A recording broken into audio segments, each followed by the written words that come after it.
everyone. Hey guys. How are you today? Well, Yeah. so we are on here.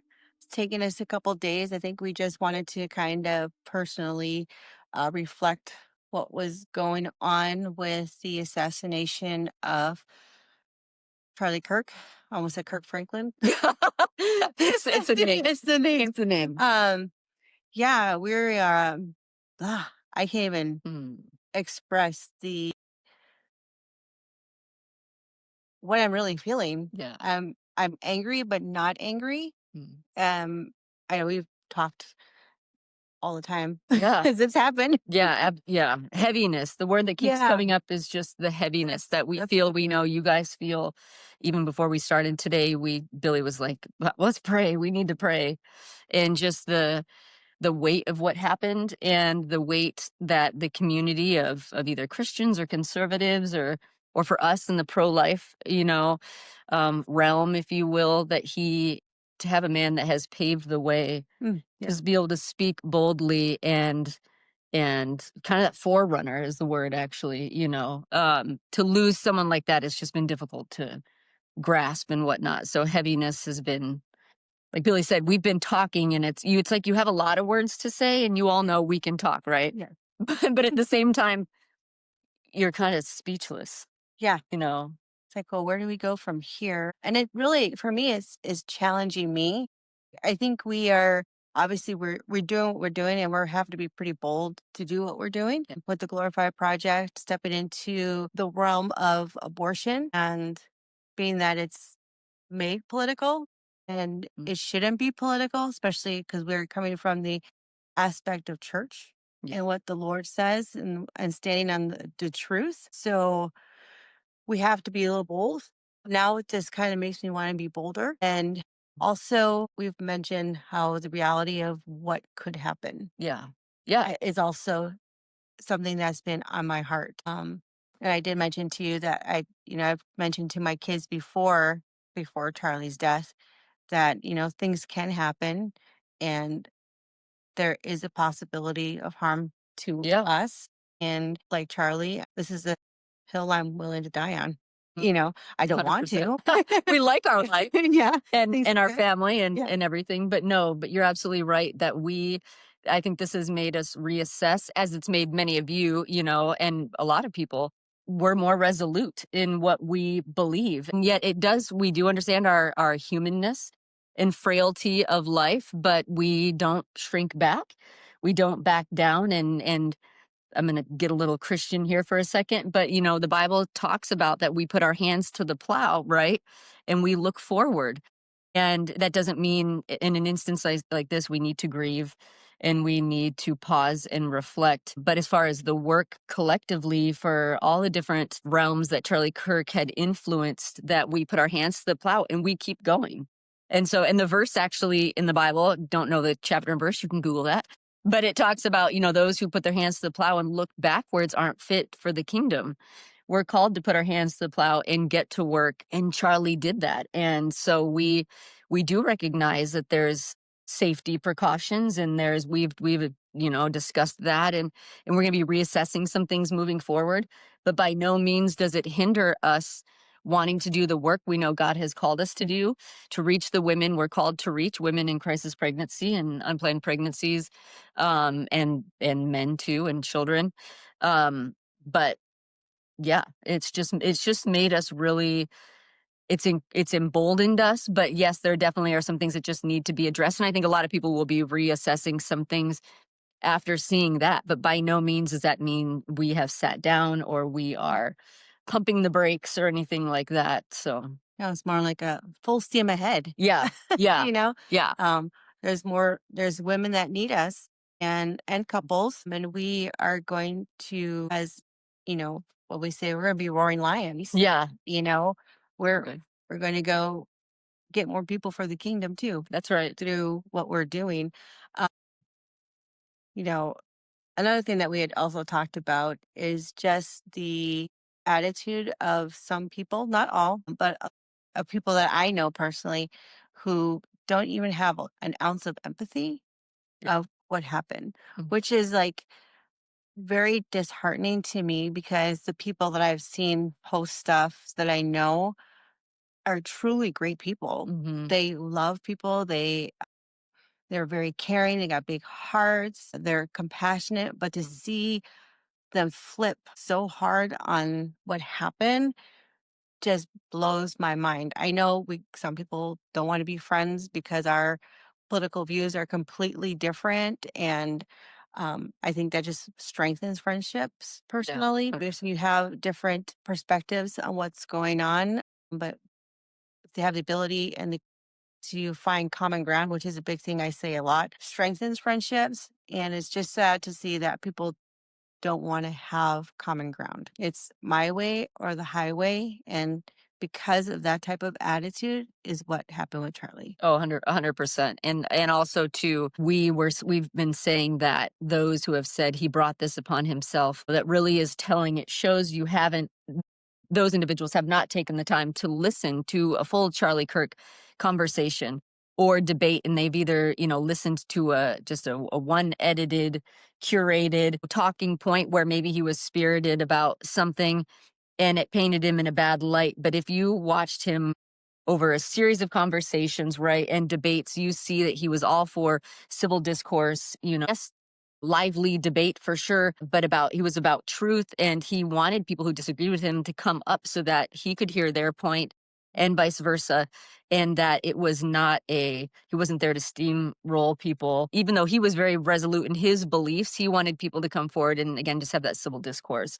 And so when people recently have been saying, well, he made some statements about the Second Amendment, and there's actually a famous saying, and I don't have it quoted off, in front of me, but where it talked about that, oh, well, sometimes you need some violence to happen to keep the Second Amendment, or whatever the quote he was quoted as saying. Yeah. Again, guys, context is key. But that those who have said he brought it upon himself clearly have not taken time to hear multiple messages or hear them in their full context or get to know him and his heart or why he does what he does, because it was not at all to steamroll or to cause harm or hate or division. The Mhm. truth causes division Yeah. naturally. The truth is difficult, and some people don't want to hear the truth, or if their views get challenged, that's uncomfortable. We've been challenged before. It is uncomfortable. But unfortunately, there are those that take words and take civil discourse to mean hate and violence, and that is not true. So it's truly disheartening that we've gotten to a place for many that are even weak in their minds that they have to, get violent to shut those individuals up or shut people up Yeah. like us. We've had, a smear piece written about us and some private threads online speaking not nicely of us, and you know what? They're entitled to their, free speech, right? But it's not true, but they're entitled to think whatever they want to think about us and what Yeah. we do. And yeah, so yeah, there are just those who have said what they've said, and it's unfortunate. So It's so true. You know, gosh, I don't even know. I mean, like you said, we have so much to say, and like yeah, words are not even always. forming or coming to us, and so many topics to cover, and which is why we can edit this so we can get these parts out. Well, we're like, what should we say next? Because I can cut all that out. Yeah, for sure. Um, yeah, I just, like we said, our hearts are heavy. We know that it's time now to take action and to be an example to those, again, that younger community that Charlie Kirk really influenced, that they are left out there. They're not left out there. There are a lot of people who are rallying with them, but right now they can seem maybe leaderless, and so it's so important that we all rise up Yeah. and be who God has called us to be and be obedient to what he's called us to do. And yes, for those of you who are on this for the first time and are hearing us talk about Jesus, I'm not sorry. We are believers Yeah. in Jesus, as was Charlie Kirk, and you're going to get Jesus with us. And he loves you and he wants you to know him. And that was Charlie's biggest message too, Yeah. was that they would know that the world would know Jesus and know the truth. Yeah. Um, He always said, he goes, I just want people to know who the divine is. yeah. That was his big spiel. Yeah, You 100%. know? Not just politics. He did what he did because he knows God called him to it. That's a good thing. That's actually a good thing to talk about, is how they Charlie was so good about talking about Jesus and the truth as written in God's word, the Bible, and then he was good about speaking the truth again in politics and in history. And it was interesting for him, and we've seen this too, that the church, and not here so much to throw the church under the bus. We love the church. We're part of the church. But the church doesn't want to deal with politics, and then politics doesn't want the church. And so Charlie was so good about, we got to talk about Jesus in politics, and we got to talk about politics in the church. And like Billy stated actually earlier in this video, that that unfortunately, where the world has gotten has become taken issues that weren't originally political, and that the church did address, like pro-life issues, and now it's been forced into a political realm. And so naturally then politics are being addressed, or should be addressed, within the church, and Jesus then should be addressed in politics, or faith should be, in our right to faith and our right to gather and assemble and free speech and right to worship, freedom of worship and freedom of religion. It's all become, the world stepped into the church. It wasn't that the Yeah. church stepped in, to politics. The world has tried to come in and influence and change the church. So the church needs to actually rise up and be the pure, unadulterated church Yeah. it's called to be. And that's one thing that has caused so many issues in this world for people to have a faith, is because the church has gotten weak. Like you said, nobody wants to bring politics into the church, or the church into politics. I mean, but it has been since the beginning of time, Yeah. Moses having to go to Pharaoh to release Yeah. the Israelites, and, Esther was Yeah. the queen and she saved her Yeah. people. Deborah, the judge. Yeah, Yeah. so Politician, or politically exactly. minded Yeah, Moses.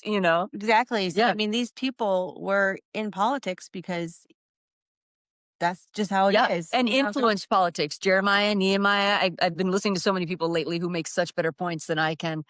And so I'm learning a lot in this season too. But like Billy just said, so many in the Bible, you think of Paul.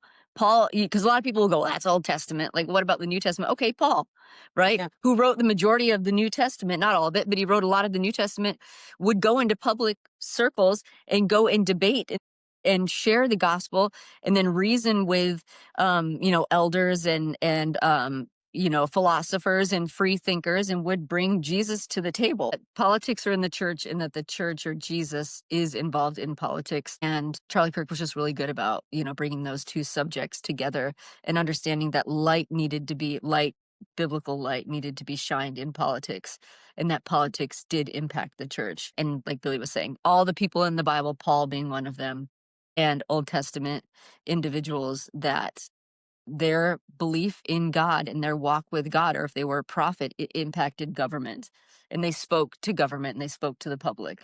Yeah, the two things I think about when you were talking about Jesus and politics, the one that I think of the most is when he flipped tables. Yeah. Like, Yeah. hey, get out of my father's house. It's not here to like make money Yeah.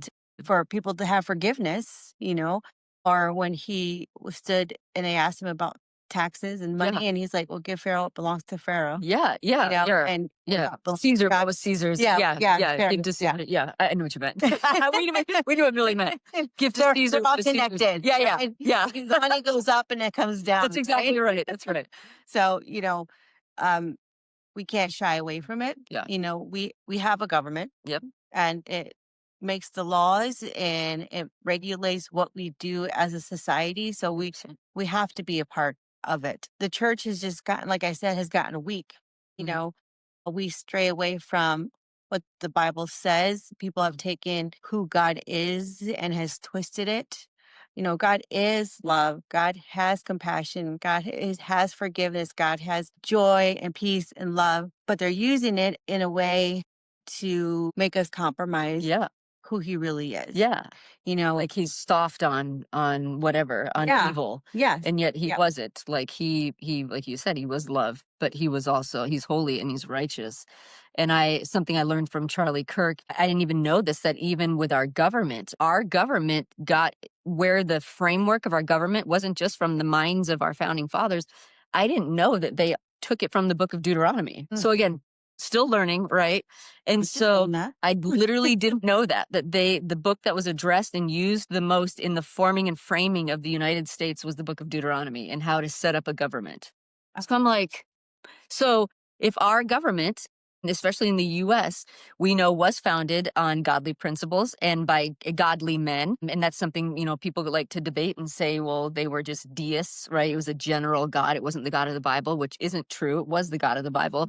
That if our country was founded then by godly men on godly principles from our written text, the holy book, the Bible, then God is to be included in our government Yes. because he's that foundation on which we as a nation were founded. His freedoms, the freedoms that he provides mankind, right? And then laws come in to protect that, to protect those rights, of life, liberty, and the pursuit of happiness. That's all, even though that's in our founding documents, that framework comes from a loving heavenly father that had made life to be free and to have laws and protection, have a right to protect it and a right to govern it, Yeah. so And like I was get off saying, my you know, soapbox now. Sorry. no, no, no. That's why we talk, That's right? right. We process. That's good. The Bible talks about, God, Jesus shows grace to the sinner, Hmm.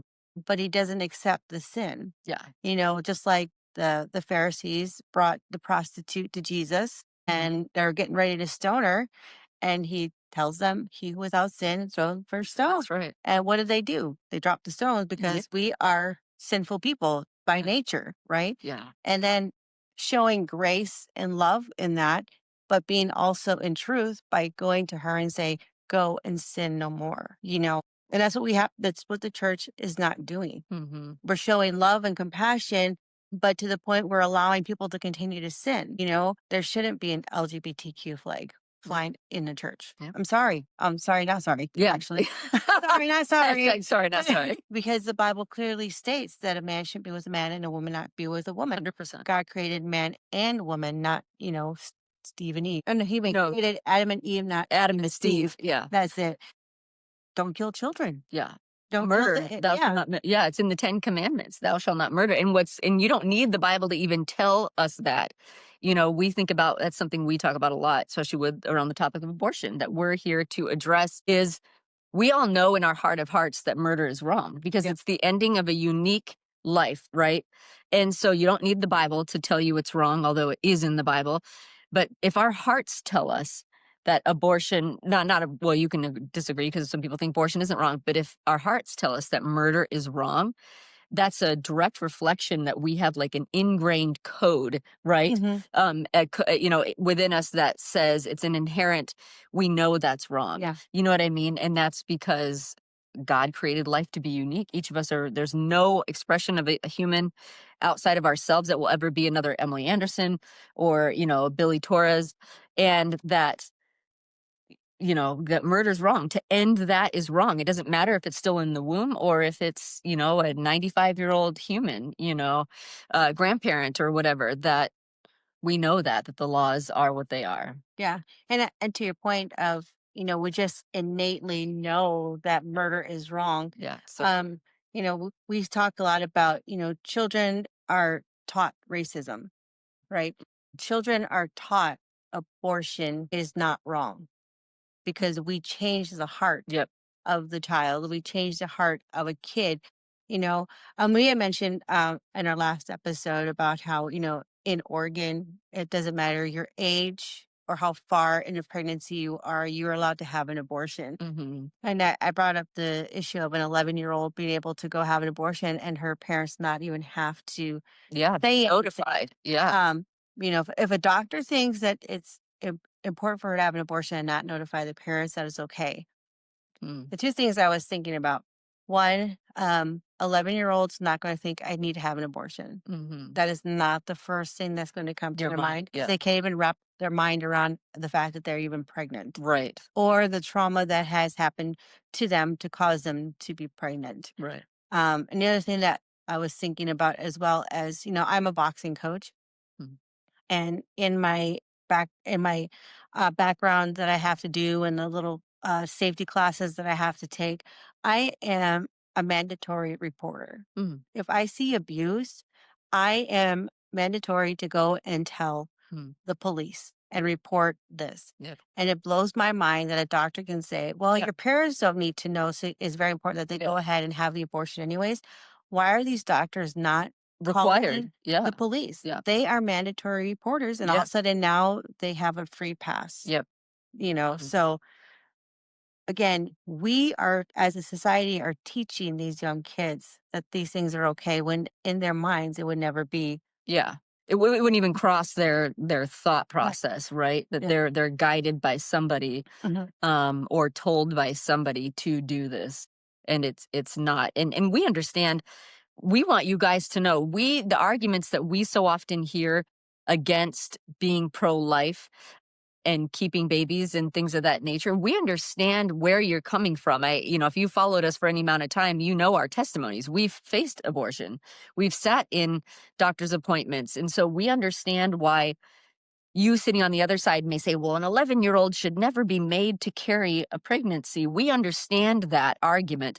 The thing that we want to let people know is, whether it's an 11-year-old or you're in your mid, abortion isn't necessary for that child. That child can get to an age, or a point in their gestation, with the pregnancy, where the baby can be born, even if it's by C-section. And so we understand, and there are those who say, well, that's harsh or harmful for to make that 11-year-old carry that pregnancy. You know what I mean? And I understand that that's not fun for that 11-year-old. We understand that. But to terminate or to kill the baby within the womb, again, two wrongs don't make a right. Yeah. I've learned that from Billy. Billy is so good to, you don't make a wrong decision after a wrong decision was done to you. And that baby matters, and that 11-year-old matters. And so getting an 11-year-old or any aged woman to a point that the baby can then be born, you know what I mean?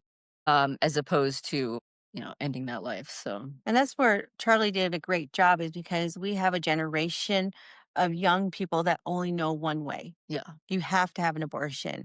Or if you're a boy and you like to sew, then that means you're gay. And now it's Yeah. turned into is like, oh, because you like to sew, you're gay. Well, now you're just transgender. You want to be a woman. Yeah. So they've kind of continuously flipped these things to draw them into these dark places. Yeah. That we draw these kids to not learn to love themselves, Yeah.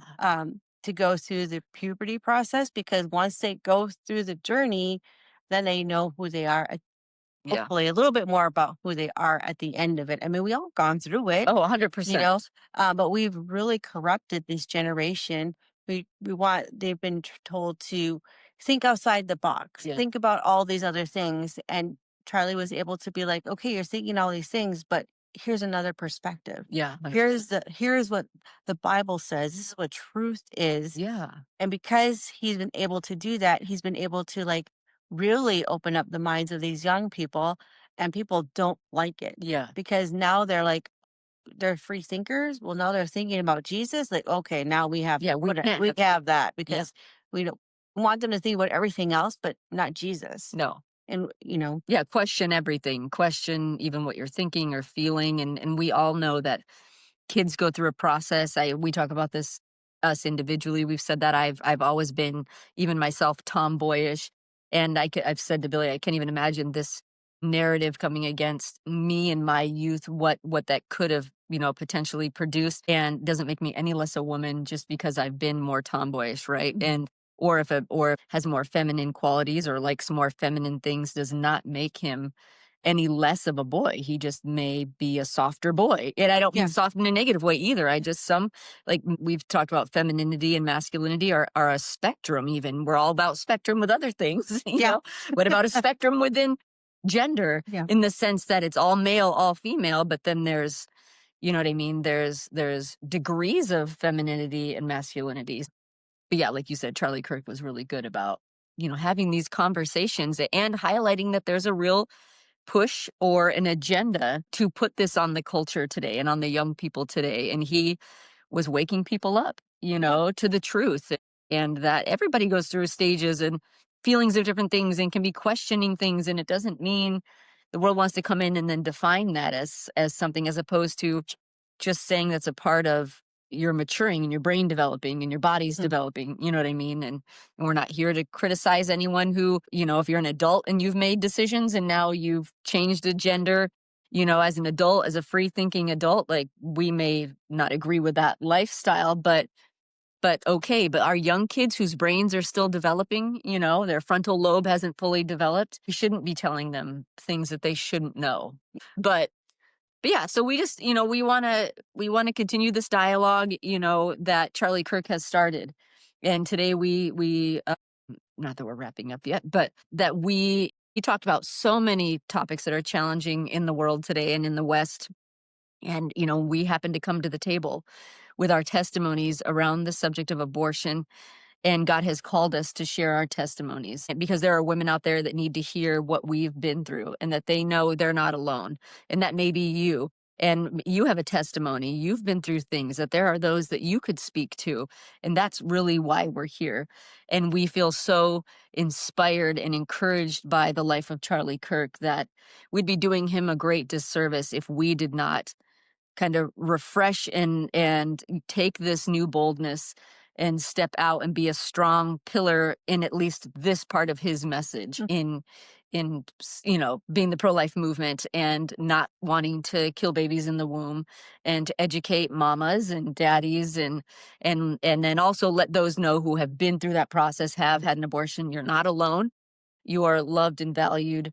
And there's more out there for you than what you've been lied to about. Yeah. And that's what we want you to know. Yeah, for sure. And like she said, you're not alone. And we hear the stories that society doesn't want you to hear. Because if you really heard the stories behind a lot of these women that have had an abortion, and the impact that has had on their lives, you may guess what you believe. Or you might be open to be like, oh, well, I guess if we say we're pro choice, then we should give women all the options. Yeah.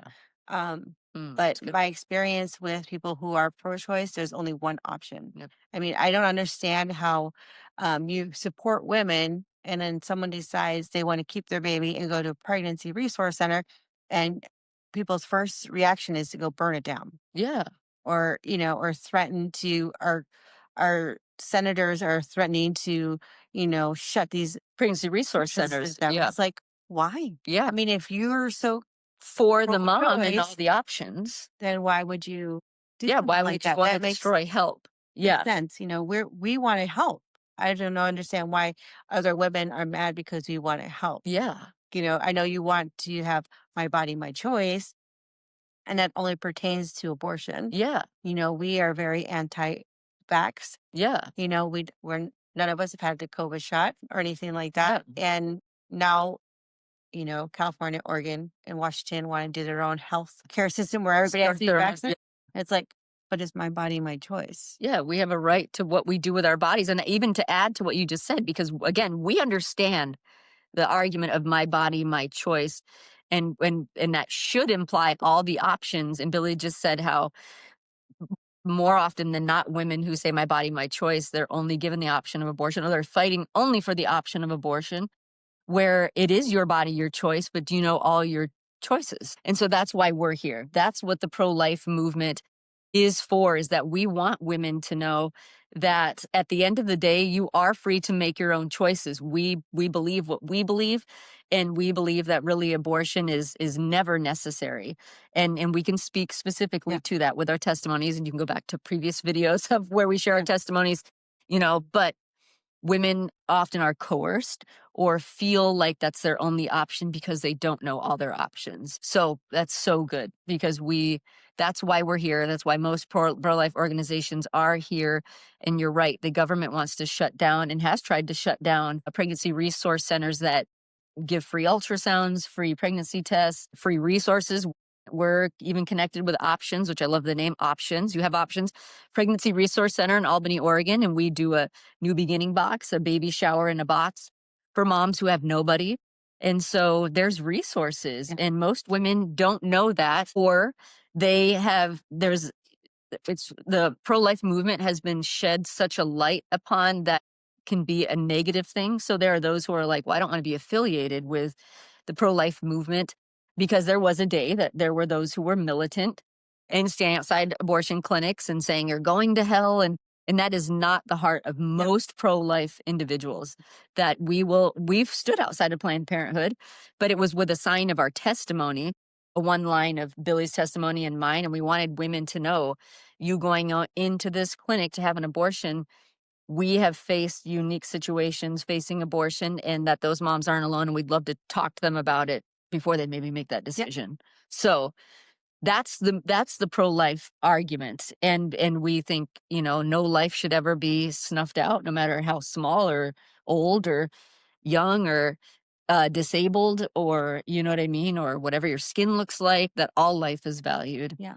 So, And, including Charlie Kirk's. yeah. And when on the topic of just pro-life, I mean, this is another area where the church is lacking in supporting women, and not just those who have been through an abortion, but the church is lacking in being a support system Mm, for women who's been through many miscarriages, infant death, yeah, been raped and had children, or even again, women who have had the abortion. There's just no resources within the church yep, to reach these women. yep, Um, or using or utilizing women who want to help other women, or couples, yeah, because there, of course, there are couples like you and Kenny yeah, who lost your son, and you could be a great resource as a couple to another couple who yeah, has been going through a situation like that.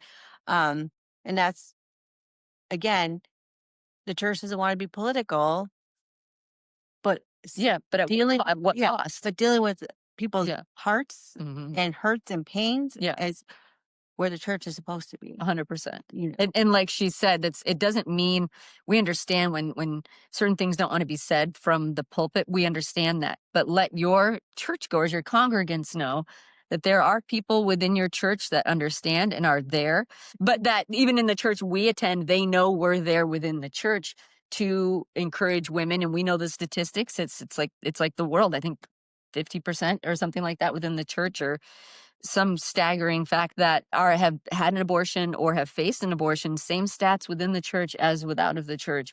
And so those women and couples are sitting in our pews and maybe carrying grief and bitterness or shame. So, so that's why we are passionate about that, should yeah. be mentioned, that should be said. All subjects should be said Hmm. at church. Again, you don't have to state your political affiliation, but for the sake of the hurting people in the pews, that they should know that there's help and hope and comfort for their specific Yeah. needs. And I think a lot of people misunderstand, and I think it was just a misrepresentation of the pro-life movement from the beginning. That's good. We Need a new PR right. representative. Need new PR for the pro life movement. Exactly. That's I'll good. do it. Just kidding. Yeah, that's it. That's why we're besties. That's right. That was awesome. We both were like, "I'll get it." I'm gonna leave that in there. Right. That was awesome. We our heart is obviously, of course, we want that baby to be saved. Mm, We want to have that baby to have the ability to take that first breath outside of the womb. But it's the mom that we're really after. yeah, We want to know what drives her to want to have an abortion. What are her hurts? What are her pains? What is it that we can walk with her through in her own healing so she feels that she can then allow herself to love this baby mm, and then be willing to either continue the pregnancy and be the mom, yeah, or have the heart to choosing life and is even willing to give the baby up for adoption. yeah. You know, um, there's so much healing that can happen Mm, for a young lady. mhm. Even in, if is a couple situation where they're just like, we're just not ready to have a baby yet. Yep. Maybe help them rethink their actions Yeah, before they yeah, have an accident. yeah, But life happens. yeah. Oh, You know, 100%. and it's amazing. I mean, I can even say for my daughter and her boyfriend, it was a complete Mhm, unexpected pregnancy. And my grandson's a year old, and he is mm. absolutely amazing. Yeah, And my daughter loves being a mom, I think more than she even thought of, other than being scared that she's going to be a mom. mhm. She's an amazing mom, and her boyfriend Jason is an amazing dad. And I know they're both young. They're 22, um, or 23 now. Oh gosh. Yeah. Really funny. What happened? um, and they love their little boy so much, and, he lights up when they're around, and, he's giving kisses Mm. and cries when they leave, you Yeah, know? loves them. Um, so it's so important for us to get to the heart, because Yeah, that's what Jesus does. yeah, He wants to get to the heart. yeah. Um, and then we can develop that relationship out of that. Yeah, 100%. That's all we want women to know, that their resources, their options, and like Billy said, if a couple finds themselves pregnant, maybe you're married and this is your fifth child, and you just can't possibly afford another baby, or maybe whatever the reason is, that there is adoption, Yeah. and I forget, I think the stat is it 2 million couples in the US? 2 million that are literally on a waiting list wanting to adopt. So there are a lot of people who would love to have the privilege of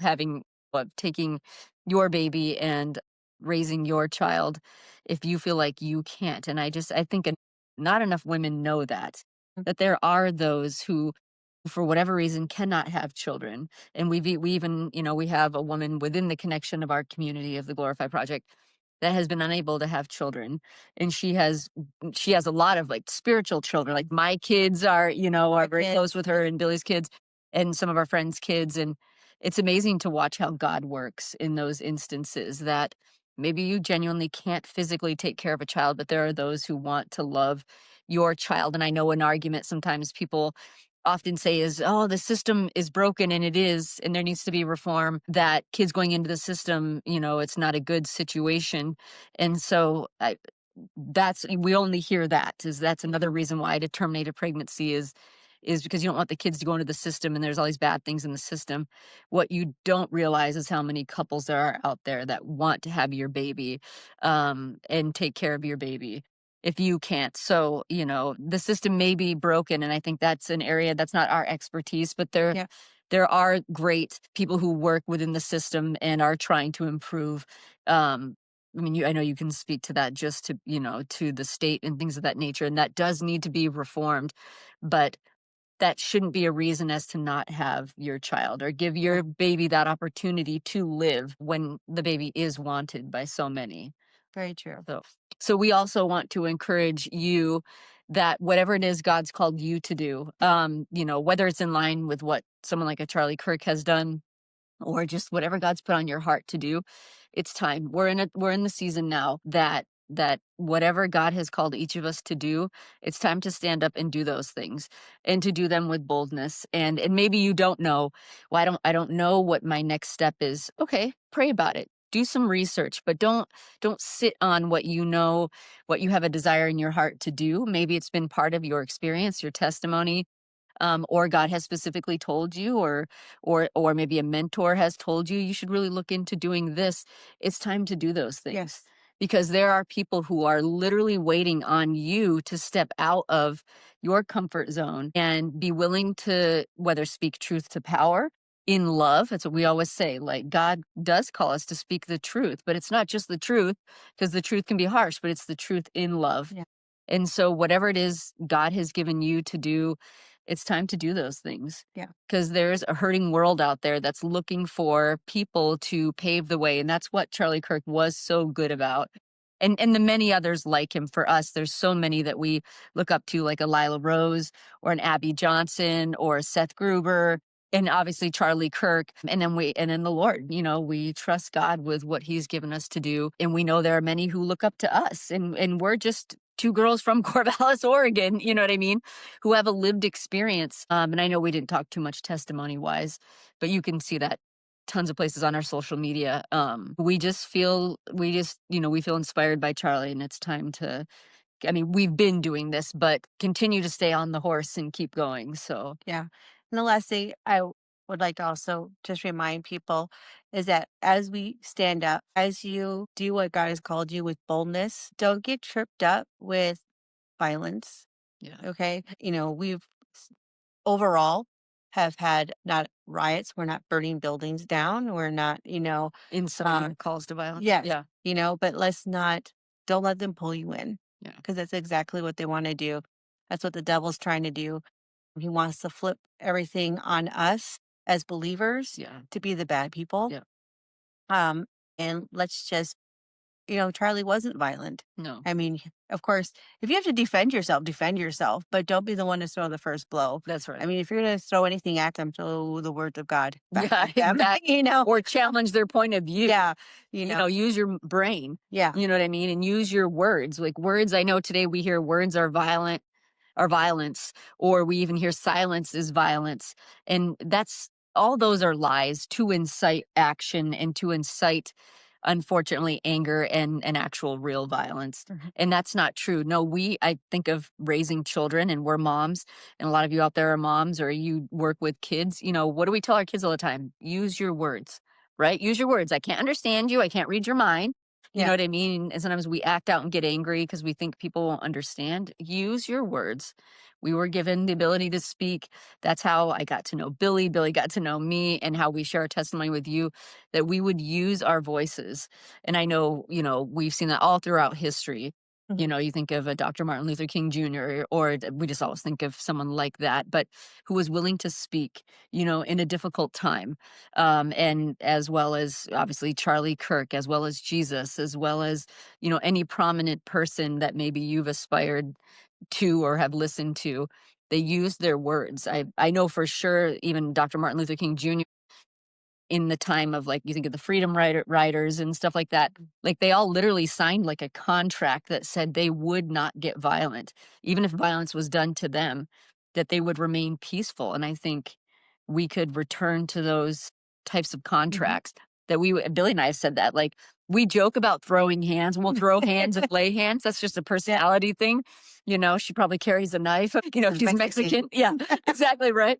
And so, but at the and as much as we joke about that, and we would defend ourselves, in the sense, like, if someone's trying to hurt our kids or come against us, we have the right. We have the constitutional right to do that.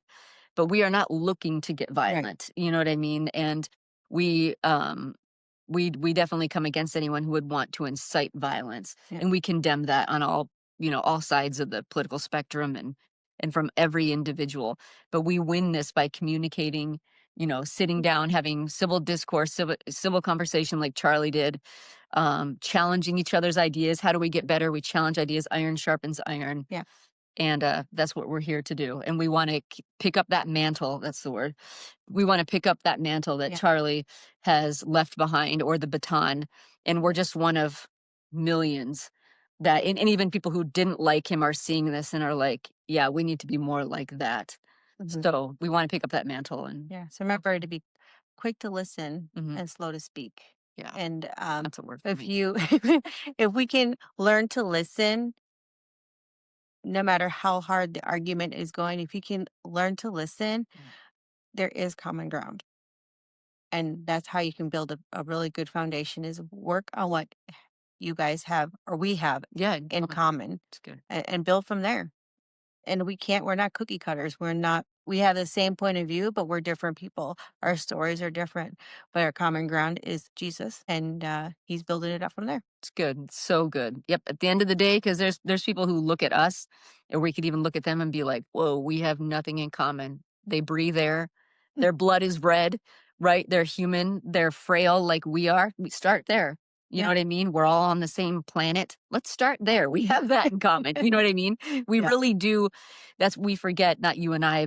I mean, I know I can, but we hopefully don't as much, that we forget how much we actually do have in common with more people than what we don't have in common. Yeah. And even though the things that we don't have in common may be big deals, like, it is a big deal, but at the end of the day, if we're not loving our fellow man, you know what I mean, and wanting to improve our lives and do better for ourselves, but then do better for others, like, we really will make a better place. Not to sound all peace and love, but that's what Thanks. Charlie. Bye, y'all later. Yeah, exactly right. But that's what Charlie was about, just being constructive. You Yeah. know what I mean? With the end result being the truth across Yeah. the board. So we're here. We love you guys. If you need us, we're on social media. You can tell them where we are on social media. We're on the Glorify Project That's on right. Facebook, on Instagram. I still think we're on TikTok. We are on TikTok, but it's Yeah. just like sitting there for now. So, Yeah. and you can email us at theglorifyproject at gmail.com. And I think our website even has a phone number if you needed to text or call, or if you know a woman that needs help and resources.